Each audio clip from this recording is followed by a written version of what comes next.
गला खुला होना जरूरी है, तभी तो मैं ज़्यादातर साधकों का गला खोल देता हूँ जो उस योग होते हैं कि चल भाई इसका कल्याण, और ज़्यादातर उसकी अगला जन्म ज़्यादातर बिल्कुल 100% सही नहीं है, मनुष्य जीवन मिलता है, लेकिन कुछ कर्मों के कारण कभी कभी पशु में भी चले जाते हैं। ठीक है, ये नहीं कि 100% मनुष्य बनेगा, हो सकता है पशु में, अगर पशु में गया तो बहुत अच्छी बात है। वो ये है कि जो उसके चित्त में जो तमोगुणी कर्म होते हैं वो पशु जाति में यानी पशु शरीर को प्राप्त करके वो फिर घोर कष्टों को भोगता है। उससे क्या होता है कि जो बुरे कर्म हमारे अंतःकरण में होते हैं वो एक निश्चित मात्रा तक मिट जाते हैं, फिर हमें अगला अच्छा जन्म मिलता है ताकि हम एक साधना कर सकें। साधना करेंगे फिर हमें कुछ जगहों में होता है कि हमें परिवार से सहयोग मिलता है और कुछ जगह में होता नहीं मिलता है। अब फिर भी दो हो गए, जिन्हें नहीं मिलता है उन्हें भी अच्छा है कि वो और कठोरता पे उतर जाएं, अर्थात उसका त्याग कर दें। मैं ज़्यादा नहीं बोलूँगा, यहाँ सब गृहस्थ वाले हैं। तो फिर ऐसे होता कि वो किस जगह पे जाना चाहता। मतलब ये है जो आपका जो प्रश्न का उत्तर है, मृत्यु के समय ईश्वर को कोई याद नहीं करता है, खाली कह देते मैं भगवान को याद करूँगा। एक निश्चित अवस्था को जो प्राप्त अभ्यासी है भक्ति मार्ग पर, वो किसी भी मार्ग का वो तो ठीक है, उसे होश रहता, प्राण निकलता, गले में ऊपर गया, फिर एक झटका लगा, मर गया, ये होता। लेकिन एक सामान्य मनुष्य होता है, उसकी दुर्गत होती है। वो बात अलग है कि एक्सीडेंट से शरीर टूट फूट गया और मर गया, हार्ट अटैक आया तो भी मर गया, वो मृत्यु अलग है। एक सामान्य जो मृत्यु है ईश्वर को याद नहीं करता है, क्योंकि उसे दर्द इतना होता है वायु के कारण। ठीक है, और आपको डर बहुत लगता है, पता नहीं कितने बार मर। मेरा तो बस यही कि कैसे मैं मरूं ही ना। नहीं गुरुदेव, बस मैं ये ट्राई करती हूँ कि बस कैसे न कैसे मेरे जन्म में मैं कंठे चक्र खोल लूँगा। हाँ, कंठ चक्र खुल जाएगा तो फिर थोड़ा सहारा है। मृत्यु से हमें कभी घबराना नहीं चाहिए, नहीं डर। मृत्यु तो हमारे जो बुरे कर्म नहीं, अधर्म से युक्त कर्म है, वो डर को प्राप्त कराते हैं। और जब ये कर्म हमारे नष्ट हो जाएंगे तो मृत्यु को बड़े खुशी से स्वीकार करें। जैसे मैं हमेशा कहता हूँ, माते, मैंने लिखा अभी, माते जिस समय आप आज्ञा देंगे तो मैं प्रार्थना करूँगा आप मुझे यहाँ चल में ले लें कहीं। फिर उन्होंने कुछ और कहा, नहीं कहें गुरु जी वो कर देंगे।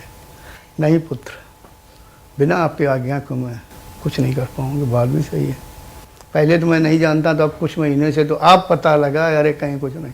मैं तो कहता हूँ अभी और यहीं मृत्यु हो जाए, मैं तो इंतज़ार करूँगा, लेकिन क्या करूँ मैं, आएगी ही नहीं मित्र मुझे मृत्यु।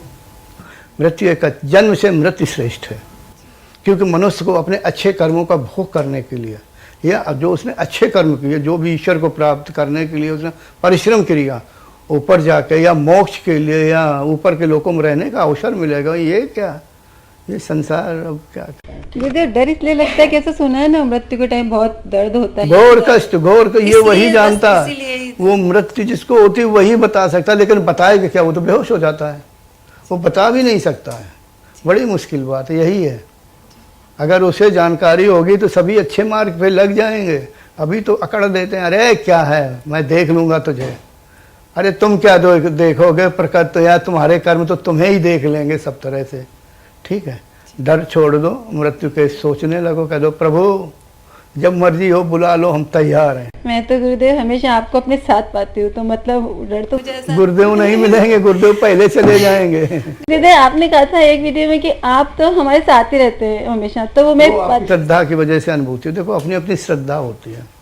जैसे मेरी गुरु माता थी जो भी थी, मैंने जो मार्गदर्शन लिया उसी के कारण मैं यहाँ तक आया। अगर मेरे से कह दो आदि गुरु शंकराचार्य मार्गदर्शन करते या भगवान गौतम बुद्ध करते, पतंजलि जी करते, तो मैं स्वीकार नहीं, मेरी माता जी ही श्रेष्ठ है जिसने मुझे किया, मैं उसी से संतुष्ट हूँ, मेरे अंदर विकार भी नहीं। वो बात अलग है कि लोगों ने मुझे मार्गदर्शन किया, तो मतलब कहने की अपनी अपनी श्रद्धा है हमारी। जहाँ जिसने सिखाया उसने मेरी मजबूत नींव रखी, फिर मैं आगे चल पड़ा। लेकिन आजकल बहुत से साधक होते, 1 2 3 4 5 6 और मैं 26वां गुरु मैं बना है कोई। ठीक है, तो लोगों ये चीज़ अच्छी नहीं है कि गुरुओं को छोड़ते। अरे पहले गुरु क्यों बनाते हो, पहले गुरु तब बनाओ, पहले संतुष्ट हो जाओ, उनके सानिध्य में जाओ, उनके शिष्यों से मिलो, कुछ समय उनके सानिध्य में उनका वो अनुसरण करो, जो कह रहे हैं उनको मानो। जब संतुष्ट हो जाओ, ये देखो नहीं मैं संतुष्ट हूँ, तब उनसे दीक्षा लो, ना कि बिल्कुल गए गए गए, अरे गुरुजी बहुत ये है, ये कर देते वो कर देते, छोड़ो सिद्धियों उद्धियों के चक्कर में रहो। देखो जो ज्ञान से युक्त हो, जो वास्तव में मार्गदर्शन करने की जिसमें सामर्थ्य हो, अगर कहीं ठहर गया है वो मार्गदर्शन यानी ठहराव को रोक दे, यानी कठिनाइयों को इधर उधर कर दे, परेशानियों को दूर करने की सामर्थ्य हो, आगे बढ़ाने की सामर्थ्य, ऐसे को गुरु बनाओ। ना कि जिसका नाम है उन्हें कि 11,000 एक दिन का वो दे आए फीस, और दूर बैठे वो गुरुजी 1 किलोमीटर दूर है, क्योंकि 1 लाख साधक तो यहीं बैठे हैं, तो क्या बात करेंगे। समझ गए। मैं साधकों से कहता ढूंढो ढूंढो, अच्छा गुरु ढूंढो, जहाँ मिले लग जाओ। तो साधकों मैं तो ऐसा समझता हूँ कि सभी के प्रश्नों का हाँ उत्तर मिल गया होगा, और 6 भी बज गया, थोड़ा समय है।